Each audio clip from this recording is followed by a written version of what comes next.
अपने यहाँ किशोरी दासी हुई। बड़े बाबा महाराज की शिष्या थी, सखी माँ से छोटी थी, लेकिन सखी माँ से पहले लीला में चली गई, बड़े बाबा के आगे चली गई। किशोरी दासी, उम्र थी कोई 20 साल की, बस 20 साल की या 22 साल होगी बस। आश्रित हुई, बड़े बाबा कृपा कर दिए उन पे और उनको स्वरूप की प्राप्ति हो गई। सखी माँ जैसी उनको बड़ी गुरु बहन मिल गई, तो वो भी वेश उनको प्राप्त हो गया। किशोरी दासी उनका नाम था। क्या कहना, अब बड़े बाबा जैसे गुरु और सखी माँ जैसी गुरु बहन उनकी, तो उनको बहुत, और पिछला संस्कार तो रहा होगा, वो तो खबर नहीं, लिखा नहीं चरित्र सुदामे पर रहा ही होगा कुछ ना कुछ तो उनको विशेष उन्नति मिल गई केवल साल 6 महीना में, और केवल 20 साल की उनकी उम्र। अच्छा, बड़े बाबा महाराज तो रहते ही नहीं थे सब समय झांझ पीठा में, वो नाम प्रचार, कभी वहां कभी वहां कभी वहां, तो बड़े बाबा नाम प्रचार को गए हुए थे बाहर, बड़े बाबा नहीं थे। सखी मां संभालती थी झांझ पीठा मठ, किशोरी दासी सेवा में रहती थी, गुरु तुल्य ही सखी मां को मानती थी, अपनी गुरु बहन को। अब उनको अनुभव होने लग गए, और अनुभव होते होते इतना अनुभव उनको हो गया कि प्रिया जी ने उनको कह दिया कि मैं तुझे राधा अष्टमी को सेवा में स्वीकार करूंगी। ये किशोरी दासी जी की ये चरित्र सुधा में प्रसंग है, आप लोग पढ़ सकते हैं। तो किशोरी दासी जी को श्री जी अनुभव दिए कि मैं तुमको स्वीकार करूंगी। उनको ये अनुभव हो गया 10 दिन पहले ही, और एकदम ठीक 20 साल क्या उम्र होती है। सखी मां को कहा, दीदी मैं राधा अष्टमी को जाऊंगी। और बड़े प्रसन्न होके, दुखी होके नहीं, दीदी मैं राधा अष्टमी को जाऊंगी। अब सखी माँ के पास सेवा इतनी कि उनको ऐसी बात सुनने का समय भी नहीं था, उनके पास सेवा इतनी रहती और उत्सव ऊपर। तो सखी माँ ने कहा ठीक है। फिर एक दिन बीता, दीदी मैं राधा अष्टमी को जाऊंगी। उन्होंने कहा ऐसी बोलती रहती, थोड़े भाव में रहती है। फिर 2 दिन बीते, दीदी मेरी बात पे ध्यान नहीं दे रही हैं आप, मैं राधा अष्टमी को जाऊंगी। तब 3-4 बार जब कहा, तब सखी मैंने ने कहा, सोचा ऐसे तो बोलती नहीं है। पूछा क्या हुआ किशोरी? कहती है दीदी मुझे प्रिया जी स्वीकार करेंगी, मैं राधा अष्टमी को जाऊंगी। तो गाल पे ऐसे सखी माँ ने उनको चपत लगाई और कहा, तू बड़ी है कि मैं बड़ी हूं? बोले बड़ी तो आप हैं, तो पहले कौन जाएगा? पहले तो मैं जाऊंगी कि तू जाएगी पहले?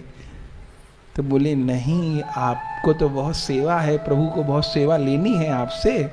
अब मैं तो अयोग्य हूं, अयोग्य को जल्दी बुला लेते हैं, योग्य लोगों की यहाँ जरूरत है तो उनको छोड़े रखते हैं। तो मैं जाऊंगी। तब भी सखी माँ ने कहा, पागल, यहाँ उत्सव में, उत्सव का ऊपर है, राधाष्टमी का उत्सव, तैयारी कर। फिर आई गई बात हो गई, करते करते फिर अगले दिन राधाष्टमी, फिर सप्तमी को कहा कि दीदी मैं कल जाऊंगी।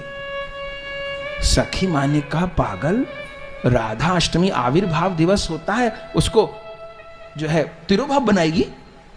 कोई राधाष्टमी को जाता है क्या? आविर्भाव पे नहीं जाते। अपने गुरु महाराज को लीला में प्रवेश करना था, तो गुरु महाराज बोले पहले कि हम नित्यानंद प्रभु का उत्सव मनाएंगे, ऐसा बोले। तो कई जन को लगा कि महाराज जी नित्यानंद चतुर्दशी को लीला में जाएंगे। हमको मन में निश्चयता बिल्कुल नहीं जा सकते। नित्यानंद चतुर्दशी तो नित्यानंद प्रभु का आविर्भाव है, गौरांग बाबा का आविर्भाव है, गौरांग दास बाबा का, तो वो आविर्भाव में तिरुभाव थोड़ी मना देंगे गुरुदेव, तो हमको निश्चित नहीं जाएंगे गुरुदेव। और ये कहा कि उत्सव मनाएंगे, तो हम ये भी सोच रहे थे उत्सव क्या उत्सव वाले दिन जाके मनाता है कोई? अरे उत्सव मनाएगा तो 2-4 दिन पहले तो जाएगा। तो हमको निश्चय हो गया, यदि गुरुदेव कहे नित्यानंद तो उसका उत्सव मनाएंगे नित्याई प्रभु का, तो फिर पहले जाएंगे। और यही हुआ, अष्टमी की रात को गए, अपने समय पे गए, जो सेवा थी, जो समय था उस पे गए। तो पहले चले गए 2-3 दिन पहले, तो फिर उत्सव मना लिए नित्यानंद प्रभु का, नित्य लीला में। और यही तो कहे जानवर ठकुरानी बुला रही हैं, तो जानवर ठकुरानी तो मनाते हैं नित्यानंद प्रभु का उत्सव, तो पहले उनको बुला लिया अपनी सखी को, उत्सव मनाए वहां। तो सखी माँ जी ने कहा कि कोई राधाष्टमी को जाता है, आविर्भाव का दिन है। तो उनको ये नहीं पता था कि माने अपने वैष्णवों में अष्टमी नवमी दोनों को उत्सव कहते हैं और वास्तव में पर दिन को उत्सव कहते हैं। जैसे जन्माष्टमी, आज जन्माष्टमी है तो बात तैयारी हुई, पर मुख्य उत्सव माना जाएगा अगले दिन, ब्रज में अगले दिन उत्सव होगा। तो ऐसे अष्टमी को तो उत्सव है, मुख्य उत्सव नवमी को माना जाएगा। तो फिर अष्टमी भी निकल गई, अभिषेक हुआ, श्री अष्टमी भी निकल गई, अभिषेक हुआ श्री जी का, फलार आदि हुआ, कीर्तन हुआ, बड़े बाबा नहीं थे। अष्टमी बीत गई, फिर रात्रि को फिर सखी माँ के पास, दीदी अब तो तिथि निकल गई। तो फिर श्री जी कह रही हैं मैं कल जाऊंगी। तब उनको लगा कि ये ऐसा तो बार बार बोलती नहीं है। तो सखी माँ ने कहा मुझे अकेली छोड़ेगी?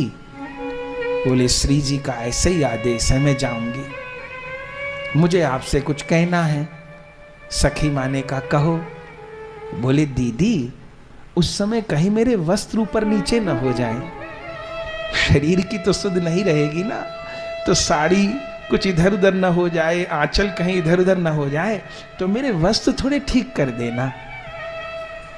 सखी माँ ने कहा अच्छा, और मुझे गुरुदेव का चरणामृत दे देना।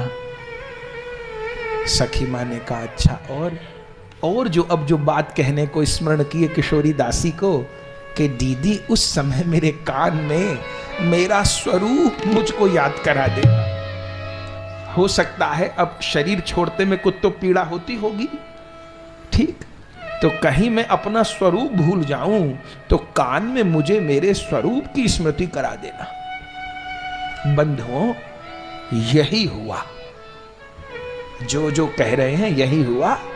नवमी को राधाष्टमी बीत गई, सवेरे सखी माँ ने बधाई की और बधाई आदि उत्सव भंडारा हो गया।